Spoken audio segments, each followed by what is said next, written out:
Greetings and salutations. This is kind of a somewhat of a guide um, because I discovered I was doing some PvP the other day with one of the Chinese, and I, he was over here farming this guy, and I previously had no recollection or and had heard anything about this guy, and he's pretty much a one of these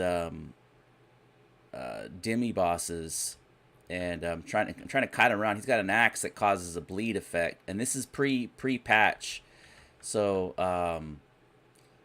it's kind of interesting. We're gonna kill him and see what what he's got, but if him being a demigod, he's probably got just a heart of corruption. He's got 12 stacks of bleed on my berserker. He's pretty nasty. Like that's pretty nasty. Um, so I'm apologize for the length of the video. I do everything kind of on the fly, so I don't fast forward and I don't clip, and I just kind of talk through it like a podcast. And this location on the map is over here on the west, over here, right here, and there's X, and I'm actually heading to the new Scorpion stuff, but um, yeah, he's actually quite difficult to kill too, which is kind of surprising. The the and those bleeds, that's pretty nasty. But I guess what's cool though is these guys all drop iron, and so it's a way for you to come over here and farm a little iron in your rotation while you're waiting for. I'm sorry, steel. These guys all drop steel while you're in your rotation. Because normally one of the downsides is when you come over here to the Undercity and you kill these bosses, they you don't really get a whole lot from them except for the repair kits, which is in its own worth it. But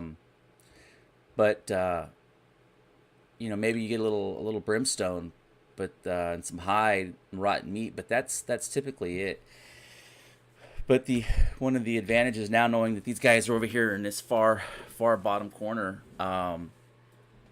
you can definitely farm up a little bit of steel. Because for me, it seems like steel is the equation that I'm always out of steel. I always need steel for something because of it's used to make those reinforced rivets for the building mechanics, and you just go through so much of it. And you also need it in the recipes for obsidian, and other things. You need it for some armor sets. So steel is like, man, he's just doing a ton of damage. 18 stacks of bleed. Wow. I really do like their I can't talk. Healing recipes that they've, the explosion arrows and the poison arrows are all pretty awesome. It's taken me a little bit to get used to some of the mechanics that they've kind of the rework or the reintroduction of the some of the arrow mechanics, but I really do like what they've done. It is some of it's kind of subtle. When you first go back to the bow, you don't really pick up on it right away. But then after playing through it a little bit and then equipping some of this stuff, it's more relevant. It's definitely a lot more dialed in, and it's just they've refined it quite a bit.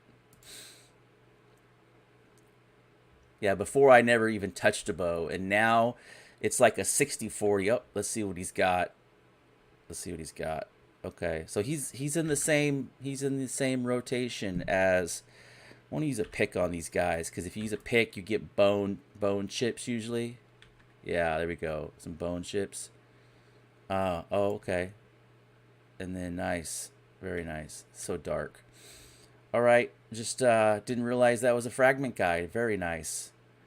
All right, I hope you like this little boss. So that's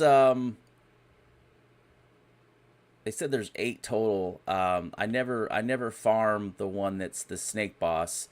But there's the dragon. There's the 3 skeleton king bosses. The bat boss. So that's 1, 2, 3, 4, 5, 6, 7. Yeah, there's 8 of them that I'm tracking. All right. Thank you for watching.